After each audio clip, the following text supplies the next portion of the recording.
پیار دیا ہے کہ تم اپنی دکان میں بیٹھ کے، تم اپنے گھر میں بیٹھ کے تم فیس بک کھولو اور دیکھو کہ فلاں جہنمی ہے، فلاں دوستی ہے۔ ممبر پہ آپ اٹھانے والوں سے بھی پوچھتا ہوں، کیا تم نے بھی اپنے حبیب کی سیرت پڑھی ہے یا بس پیسے کرنے کرنے کا چکر ہے؟ تیری ایمان کا تو یہ جہنم میں چلا جانا۔ ایک کلمہ گو کا ایمان لانا، ایک کافر کا مسلمان ہو جانا ہزار لوگوں کے قتل سے بہتر ہے۔ لا الہ الا اللہ بولو، تم جنت میں جانے والے بن جاؤ گے۔ کر لینا اخلاق ہے، کسی کے ساتھ ہنس کے بول لینا اخلاق ہے۔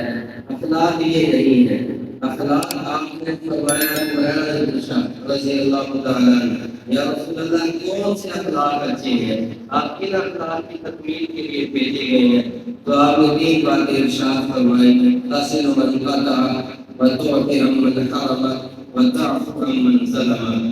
جو تمہارے ساتھ تعلقات توڑے تم جوڑنے کی کوشش کرنا، جو تمہارے اوپر ظلم و ستم کرے تم اسے معاف کرنا، جو تمہیں محروم کرے تم اسے عطا کرنا، جو تمہیں خالی لوٹائے تو اس کی جھولیاں بھر دینا۔ یہ میرے اخلاق ہیں اور میں اس کی تکمیل کے لیے دنیا میں بھیجا گیا ہوں۔ میرے نبی کی 63 سالہ زندگی کا اگر مطالعہ کریں تو 40 سال لوگوں نے آپ کو سلوک کیا، سلام کیا، اپنے بھی برائے بھی، مکہ والے بھی باہر والے بھی، بلکہ دھوم مچی ہوئی تھی آپ کی امانت کی، آپ کی صداقت کی، آپ کی دیانت کی، آپ کے اخلاق کی۔ ہر کوئی آپ کو سلوٹ کر رہا ہے، آپ جدھر سے گزرتے لوگ آپ کی تعظیم کرتے ہیں، آپ بیٹھنا چاہتے لوگ نشستیں خالی کر دیتے ہیں۔ 40 سال جب آپ نے اس معاشرے میں گزارے اور ان کو توحید کا پیغام سنایا، پھر یہی سلوک کرنے والے، یہی سلام کرنے والے، یہی آپ کے لیے نشستیں چھوڑنے والے یک وقت دشمن بن جاتے ہیں۔ کوئی پتھر مار رہا ہے، کوئی گالیاں دے رہا ہے، کوئی آپ کی بیٹیوں کو طلاقیں دے رہا ہے، کوئی آپ کا پانی بند کر رہا ہے، کوئی کانٹے بچھا رہا ہے، کوئی بڑے پہ بول رہا ہے، کوئی آپ کے گندی ہوچڑی ڈال رہا ہے۔ تو جو کوئی ظلم و ستم تھا، جتنا کوئی کر سکتا تھا انہوں نے کیا۔ اب 40 برس کے بعد 10 برس میرے نبی نے قسم قدسی کی زندگی گزاری ہے۔ آپ کے صحابہ نے بھی ان کی زندگی مشکلات میں گزاری ہے، نہ پیٹ بھر کے کھانے کو ملتا ہے، نہ سکھ کا سانس لینے کو جگہ مل رہی ہے، نہ دعوت و تبلیغ کے لیے سازگار ماحول ہے۔ آپ کے جو ساتھی تھے ان کو بھی تالہ کشنی کا نشانہ بنایا جاتا تھا، کبھی پتھر مارے جاتے ہیں، کبھی گھروں میں سلاخیں ڈالی جاتی ہیں، کبھی گھروں میں رسیں ڈال کے مکے کے بازاروں میں کھینچا جاتا ہے۔ 40 سال اس نے پروٹوکول کی زندگی گزاری ہو اور اگلے 10 سال صرف اس لیے سزا پائی جا رہی ہے کہ آپ لوگوں سے یہ کہہ رہے ہیں قولوا لا الہ الا اللہ تفلحون۔ مجھے اپنے غرض کوئی نہیں تم سے، میں نہ تم سے ووٹ چاہتا ہوں، نہ تمہاری سپورٹ چاہتا ہوں، نہ مال چاہتا ہوں، نہ دولت چاہتا ہوں، نہ شہرت چاہتا ہوں، نہ مجھے عورتوں کی غرض ہے، نہ مجھے سرکاری چاہیے، میں تمہاری بھلائی چاہتا ہوں۔ تم لا الہ الا اللہ بولو، تم جنت میں جانے والے بن جاؤ گے، تم اللہ کے عذاب سے بچ جاؤ گے، تم اللہ کی رحمت میں چلے جاؤ گے، تم جنت کے مستحق بن جاؤ گے، تم جہنم سے بچ جاؤ گے۔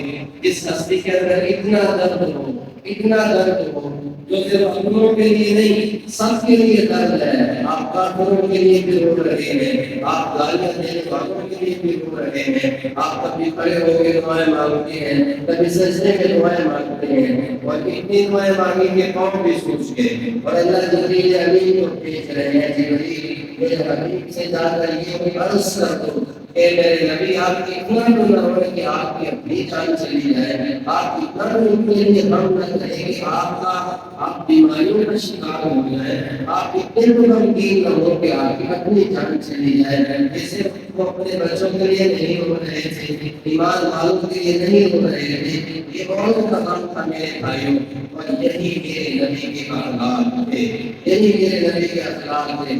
مجھے کوئی دفعہ گالی دے، کوئی سلام نہ دے تو کیا میں تہجد کے وقت اس کے لیے دعائیں کروں گا؟ میں کسی سے چیز مانگوں، مجھے کوئی چیز کر دے تو میں نماز سے بعد اس کے لیے دعائیں کروں گا۔ اگر میری بیٹیاں بڑی ہیں، مجھے کوئی طلاق دے دے تو میں طلاق دینے والے کے ہاتھ اٹھاؤں گا۔ میں کسی سے چیز مانگنے جاتا ہوں، مجھے کوئی گالیاں دے کر لوٹا دے تو میں اس کے لیے برکت کی دعا کروں گا، میں نہیں کروں گا۔ لیکن میرے نبی نے یہ کر کے دکھایا ہے، یہ کر کے دکھایا ہے۔ یہ درد تھا آپ کے اندر جو آپ اپنی امت کو دے رہے تھے، جو امت بنانا چاہ رہے تھے۔ محبوب جنگ ہوئی ہے، حکم بن کیسان ایک بڑے سردار تھے، وہ مسجد نبوی میں لائے جاتے ہیں، انہیں باندھا جاتا ہے۔ آپ رات کی تنہائی میں اپنے حجرہ سے نکلتے ہیں، صحابہ سو چکے ہیں، کوئی جنگ سے تھک کے آئے تھے، اپنے گھروں کو لوٹ چکے ہیں۔ آپ اس کے سامنے بیٹھتے ہیں، اسے اس کی رسیوں پر جا کر ڈھیلا کرتے ہیں اور پوچھتے ہیں اس میں تکلیف تو نہیں ہوئی؟ یہ تبوک سے غالباً ہو کے آیا ہے، قیدی بن کے آیا ہے، قیدی بن کے آیا ہے۔ آپ رسیاں ڈھیلی کر رہے ہیں تو آپ اس سے پوچھتے تو میں تکلیف تو نہیں؟ کہا نہیں تکلیف۔ آپ بلاتے ہیں، وہی کا چہرہ پھیر لیتا ہے، وہ وزیر عذاب ہے، اپنے خوشنودی میں۔ آپ وہ پوچھتے ہیں تم کیا چاہتے ہو؟ آپ کہتے ہیں حکم تم کلمہ پڑھ لو، تم کلمہ پڑھ لو۔ وہ ادھر منہ پھیر لیتا ہے، آپ اس کے اس چہرے کی طرف جاتے ہیں، کلمہ پڑھ لو، اور وہ ادھر پھیر لیتا ہے، آپ ادھر جاتے ہیں، کلمہ پڑھ لو۔ یہ گفت و شنید آوازوں کا بلند ہونا عمر بن خطاب کی قانون کو پڑھتا ہے۔ وہ ایک دم پہ آتے ہیں اور دیکھتے ہیں ایک دشمن باندھا ہوا ہے، اور جس کا دشمن ہے وہ آگے وہ سامنے بیٹھ کے کہہ رہے ہیں حکم کلمہ پڑھ لے، کلمہ پڑھ لے، کلمہ پڑھ لے، کلمہ پڑھ لے۔ تو عمر نے تلوار نکالی، یا رسول اللہ اتنا بڑا غصہ آپ اس کے سامنے آتے یہ منہ پھیر دیتا ہے، تو آپ نے عمر رک جا، پھر آپ نے ختم پڑھ لے، ختم پڑھ لے۔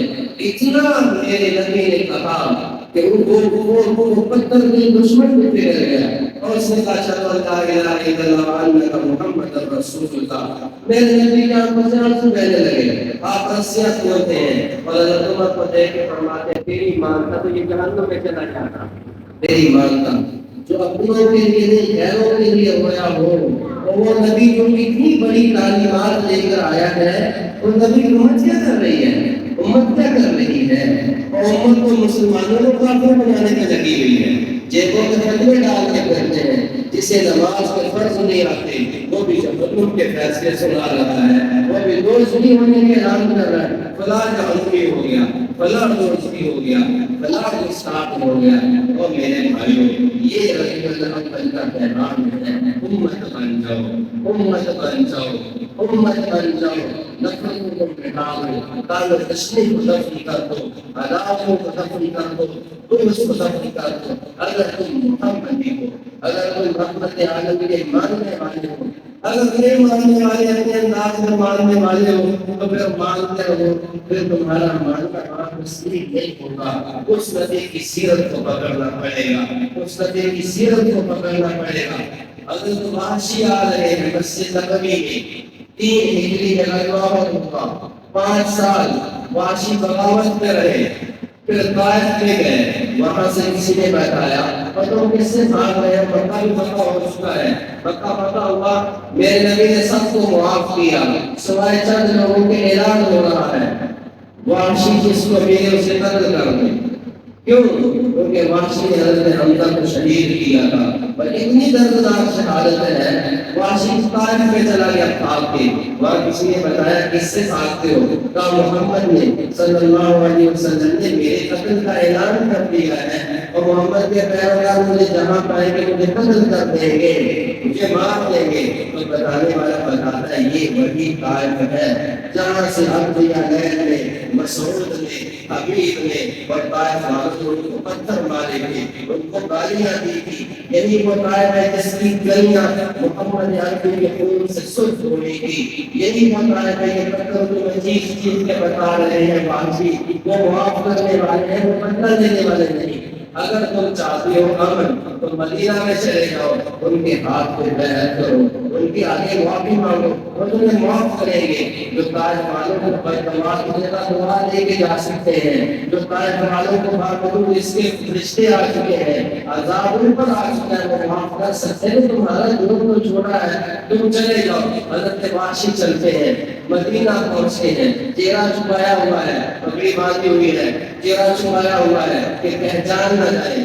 ایک رکعت مسجد نبوی میں اپنے مصلی پہ تشریف فرما ہے، عصر کا وقت ہے یا کسی اور نماز کا وقت ہے، صحابہ جمع ہیں، حضرت وحشی آتے ہیں، پیچھے بیٹھ جاتے ہیں اور ایک نماز کہتے ہیں اشہد ان لا الہ الا اللہ وانک محمد عبدہ ورسولہ، میں اللہ کے سوا کسی کو معبود نہیں مانتا، اس بات کی گواہی دیتا ہوں، اس بات کی بھی گواہی دیتا ہوں کہ اے اللہ کے نبی، آپ اللہ کے بندے اور سچے رسول ہیں، میں ایمان لاتا ہوں۔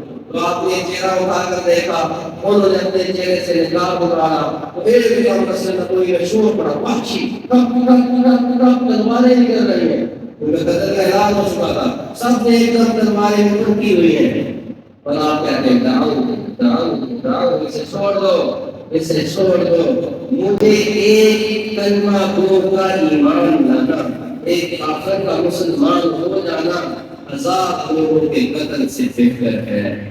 تو پھر آپ کہتے ہیں وحشی قریب آؤ، پھر پوچھتے ہیں میرا چچا تو بڑا بہادر تھا، وہ تیرے نشانے پہ کیسے آ گیا؟ اب یہ وحشی داستان سنا رہا ہے کہ یا رسول اللہ ہم مکہ سے نکلے، مجھے تو احمد بن عدی کہ بیٹوں نے کہا تھا کہ حمزہ نے ہمارے باپ کو بدر میں شہید قتل کیا تھا، تم حمزہ کو شہید کر دو، قتل کر دو، ہم تمہیں آزاد کر دیں گے۔ کہ اللہ کے نبی، میں آزادی کے چکر میں احد میں پہنچا، میں نے دیکھا حضرت حمزہ صفوں کو چیرتے ہوئے آ رہے ہیں، وہ جدھر جاتے ہیں لاشوں کے ڈھیر لگا دیتے ہیں، ان کی تلوار آگے بھی چلتی ہے، پیچھے بھی چلتی ہے، دائیں بھی چلتی ہے، بائیں بھی چلتی ہے۔ میں اتنی تو جرت نہیں کر سکتا تھا کہ میں حمزہ کے سامنے سے مقابلہ کرتا اور ان کو شہید کر سکتا، مجھے اللہ نے یہ صلاحیت دی ہے کہ میں دور سے نیزہ مارتا ہوں، وہ جہاں لگتا ہے وہاں کے نشانہ نہیں چھپتا۔ میں ایک پتھر کی ہوڑ میں اللہ کے نبی چھپ گیا، میں نے دیکھا سید الشہداء آل بیت کے ماتھے کا جھومر جس کو اللہ نے عرش پہ دیکھا، حمزہ اسد اللہ اسد رسول، وہ لڑتے ہوئے آ رہے ہیں اور صفوں کو چیرتے ہوئے آگے آ رہے ہیں اور کافروں کو زیر و زبر کرتے آ رہے ہیں، اور ایک کافر آگے سے کہہ رہا تھا کہ ان مسلمانوں کو باندھ کے مارو۔ آپ کے چچا نے جوش دکھایا اور جوش سے اس پہ حملہ کیا، جو ان دونوں پہ حملہ کرنے لگے اور وہ پیچھے سے موجود ہو گئے، یا رسول اللہ میرے نشانے پہ آ گئے، میں نے دور سے نیزہ مارا، نیزہ پھینکا، وہ آپ کے چچا حمزہ کی ناک کے نیچے سے لگا، اور میں نے موڑ کے دیکھا کہ حملہ کرنے والا پیچھے سے کون ہے، پیچھے سے حملہ کرنے والا کون ہے۔ جب انہوں نے پیچھے موڑ کے دیکھا تو مجھے یوں لگا جیسے میری جان نکل گئی۔ اللہ کے نبی آنسو بہارے، یا رسول اللہ میں وہاں سے بھاگا اور میں نکل گیا۔ پھر حضرت حمزہ اللہ کے نبی کے چچا میدان میں پڑے ہوئے ہیں، ہندا آئی، ہندا کیونکہ وہ بھی بدلہ لینا چاہتی تھی، ہندا نے اپنا ہیرو کا ہار دیا تھا وحشی کو کہ تم نے حمزہ کو قتل کیا ہے، شہید کیا ہے، تو تمہیں تحفے پہ دیتی ہوں۔ میں تمہیں اس نبی کی رحمت بتا رہا ہوں کہ امت کو کافر قرار دینے کے لگی ہوئی ہے، امت کو مشرک قرار دینے کے لگی ہوئی ہے، ایک دوسرے کے پیچھے نمازیں نہیں پڑھتے، ایک دوسرے کا سلام کا جواب نہیں دیتے، مسکرا کے نہیں ملتے، مسلکی تعصب دل میں اتنا بیٹھ چکا ہے۔ میں تمہیں کیا بتاؤں، میں تمہیں اپنی باتیں بتاتا ہوں، یا پھر پڑھانے آتے ٹاؤن میں دیگر مسالے کے لوگ، میں بات کرتا ہوں، میں میرے رسول پہ بیٹھا ہوں، مجھے پتہ یہ مسجد کا یہاں کا امام ہے، آپ یقین جانے مجھے دے کے نگاہیں کرتے ہیں، سلام نہیں کرتے۔ میں کوشش کرتا ہوں کہ میرے سلام کو قرآن پڑھانے ہیں، تعصب یہاں تک پہنچ چکا ہے، کس طرح کا میلاد مناتے ہو اور کس طرح کے عشق کے نعرے لگاتے ہو، اسے مان کے کسی کو مشرک کہہ رہا ہے، اسے مان کے کسی کو کافر قرار دینے پہ لگا ہوا ہے، اور نبی کی سیرت بھی پڑھو۔ میں دل سے کہتا ہوں کاش سیرت کی کتاب پڑھی ہوتی، کاش سنی سنائی باتیں مجھے آگے نہ پڑھائی ہوتی، اس ممبر سے آگاہ رکھتی۔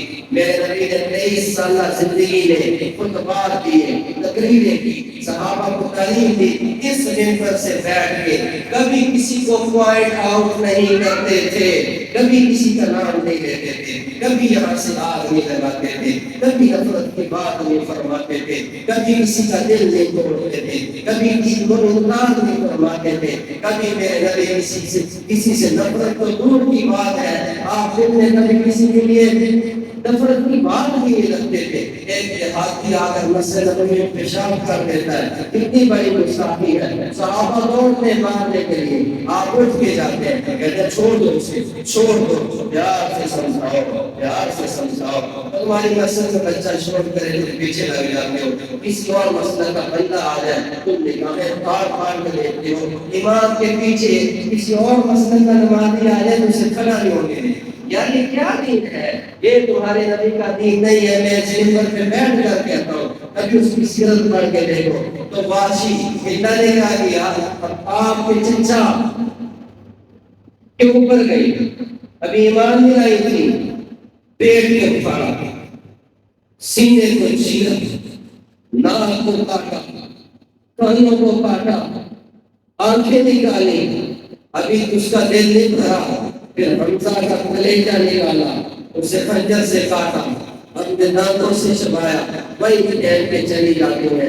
پھر جب جنگ ختم ہوتی ہے، صحابہ لاشوں کو دیکھتے دیکھتے آگے بڑھتے ہیں، آپ پوچھ رہے ہیں میرے چچا کدھر ہے، اور صحابہ یہ منظر دیکھ چکے ہیں، کسی کی جرأت نہیں پاتی کہ ہم جا کر بتائیں یا رسول اللہ آپ کے چچا کے تو ہاتھ پاؤں ناک کان گلا سینہ پیٹ چاک کیا جا چکا ہے، آپ صحابہ کہتے ہیں یا رسول اللہ خود ہی جا کر دیکھیں۔ میرے نبی تشریف لاتے ہیں، چچا کی لاش پہ کھڑے ہوتے ہیں، وہ چچا جو لوگ آپ کو گالیاں دیتے تھے تو آپ کے لیے تلوار لے کر نکلتے تھے، آپ کو وہ پتھر مارتا تھا تلوار لے کر نکلے، وہ چچا جس نے ابو جہل کے چہرے میں تھپڑ مارا تھا، اور آج کے بعد اگر تیری زبان محمد کے لیے کھلی تو تیری لاش پہ تیری مائیں بہنیں روئیں گی، میرے بچے یتیم کروں گا، میری بیوی کو بیوہ کروں گا، کسی کی ضرورت نہ ہوئی کہ حمزہ کے لیے کھڑا ہوگا۔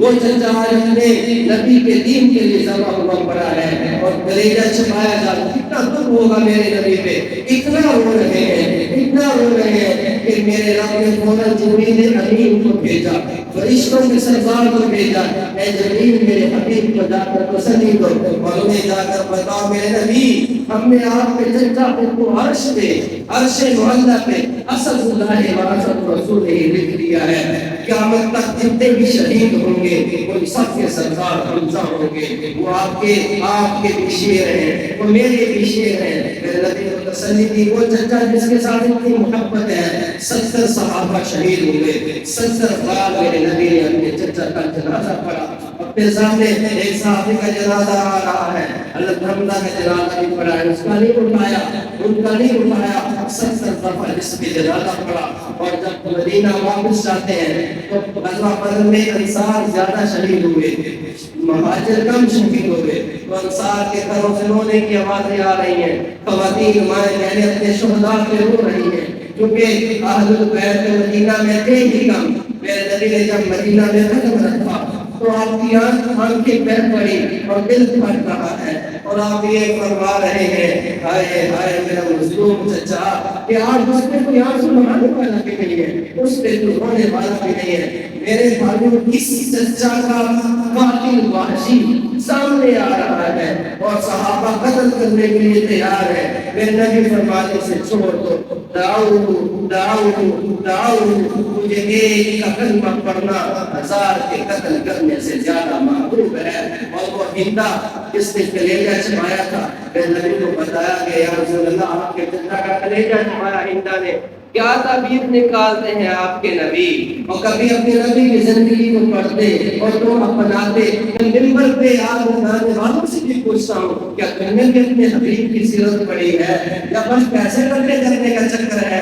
تم جو بندی کو گالی دو گے، جو بندی بریلوی کو گالی دے گا، بریلوی اہل حدیث کو گالی دے گا، کوئی شیعہ کو گالی دے گا، تمہارے اوپر نوٹ بچائے جائیں گے۔ مجھے آپ سے بھی گلا ہے، مجھے آپ سے بھی گلا ہے، آپ کیوں ایسے لوگوں کو بلاتے ہیں، لیکن نبی کی سیرت کا ایک بات بھی نہیں پتا. وہ ہندا کلیجہ چبا رہی ہے، کلیجہ چبا رہی ہے. اور میرے نبی کیا کہتے ہیں؟ تو ہندا نے کلیجہ چبا رہی، اس کا ضرب تھا. میں یہ اعلان کرتا ہوں کہ جس کے اندر آل البیت کا چبایا ہوا کلیجہ اور میرے چچا کا خون کا ایک ذرہ بھی چلا گیا، میں محمد اعلان کرتا ہوں اللہ اس کو جہنم کی آگ کی حرام کر دے گا. پھر جلدی ہندا بھی آتی ہے اور آ کر کلمہ پڑھتی ہیں اور میرے نبی کہتے ہیں ہندا تم نے جو کیا اللہ نے معاف کر دیا، جا میں تمہیں جنت کی ضمانت دیتا ہوں. میرے بھائیوں، خدا کا واسطہ میرے پاس سارے آتے ہیں، اہل حدیث بھی آتے ہیں، بریلوی بھی آتے ہیں اور سارے آتے ہیں. میں آپ کو ایک دکھ بھرا یہ پیغام دینا چاہتا ہوں نبی الاول کا. اگر کوئی نبی ممبر سے بیٹھ کے تمہیں کسی کو مرشد ثابت کرنے کی کوشش کرے، گستاخ رسول ثابت کرنے کی کوشش کرے، تو سمجھ لینا اس نے نبی کی سیرت کو نہیں پڑھا.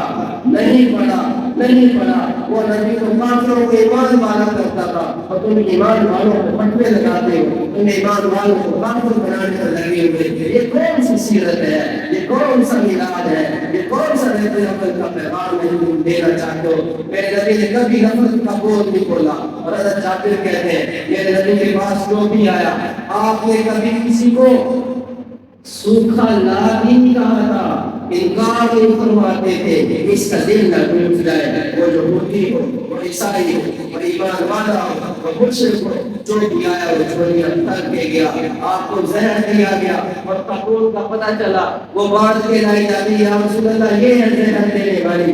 آپ نے فرمایا جاؤ وہ چھوڑ دو. میرے نبی کے پاس صحابہ آئے اور انہوں نے کہا یا رسول اللہ ادعوا علی المشرکین، مشرکین پر بد دعا کر دیجیے، انہوں نے ظلم کی، ستم کی، بدبختی کی انتہا کر دی ہے. اور میرے نبی کے آج آپ دیتے ہیں کاش میرا مولوی اس کو بھی سن لیتا، اس کو بھی پڑھ لیتا. میرے نبی فرماتے انی لم ابعث لعانا، میں لعنت کرنے کے لیے نہیں بھیجا گیا، میں بددعائیں دینے کے لیے نہیں بھیجا گیا، اور میں توڑ کرنے کے لیے نہیں بھیجا گیا. انی لم ابعث لعانا وانما بعثت رحمتا، میں تو رحمت بنا کر بھیجا گیا ہوں. میرے بھائیوں، یہ پیغام ہے تمہارے نبی کی سیرت، محبت کا پیغام ہے.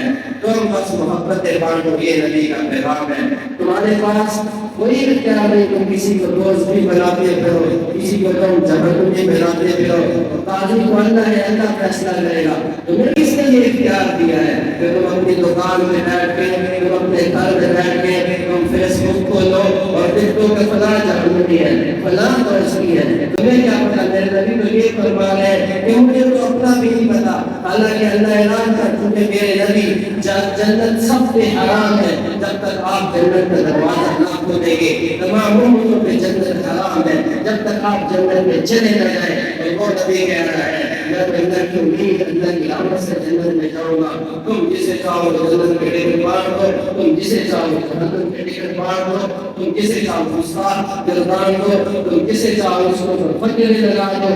ناری میرے نبی کا دین ہے، ناری میرے نبی کی سیرت ہے، ناری میرے نبی کا عمل کی پیغام ہے. اگر تم یہ لیتا ہے تو میں یہ کہتا ہوں سیرت سے بھی دور ہے، وہ علم سے بھی دور ہے. نہ وہ علامہ ہے، نہ وہ فہامہ ہے، نہ وہ مفتی ہے. اور مفتی کا بھی اصول بتایا، مفتی کو بھی یہ تعلیم دی گئی ہے، یہ تعلیم دی گئی ہے. ایک بڑے عالم نے کتاب لکھی، ہم جب مفتی بنتے تو کتاب پڑھتے ہیں. اس نے ایک ضابطہ بتایا، ایک رول بتایا، ایک استفتاء دینے کا طریقہ بتایا کہ تمہارے پاس اگر کسی بندے کی بات پہنچتی ہے تو سب سے پہلے جس کی بات ہو آپ نے اسے بلانا ہے، اس سے پوچھنا ہے کہ تم نے یہ بات کی ہے، اس بات کو بیان کرنے کا تمہارا مقصد کیا ہے.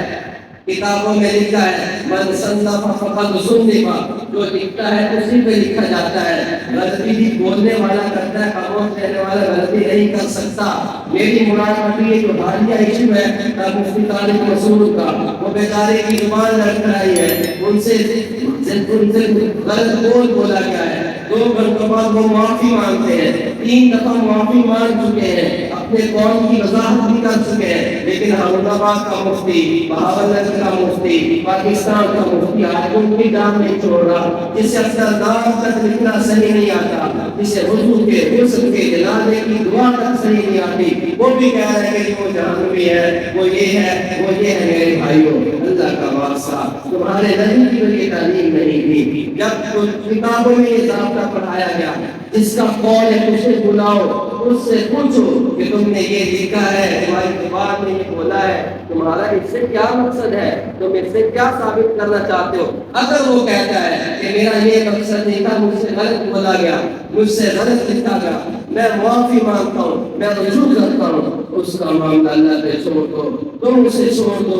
یہی تمہارے نبی کا پیغام، تمہارے نبی کی سیرت ہے۔ بات لمبی ہو گئی، اس پہ اور بھی بات ہو سکتی تھی، لیکن آخری گزارش یہی ہے، میرے نبی اس منبر سے نفرت نہیں پھیلاتے تھے، اس منبر سے کفر کے فتوے نہیں دیتے تھے، اس منبر سے نفرت نہیں دیتے تھے۔ یہ میرے نبی کی سیرت ہے۔ تانے دینا چھوڑ دو، طنز کرنا چھوڑ دو، نفرت بانٹنا چھوڑ دو، کفر کے فتوے لگانا چھوڑ دو، اور آپ کی یہ سیرت کا پیغام ہے، لوگوں کو معاف کرو، تعلقات کو جوڑو، جو معلوم کرے اسے عطا کرو، کہ محمد سے وفا نے ہم تیرے ہیں، یہ جمع چیز ہے کہ اللہ کو قلم تیرے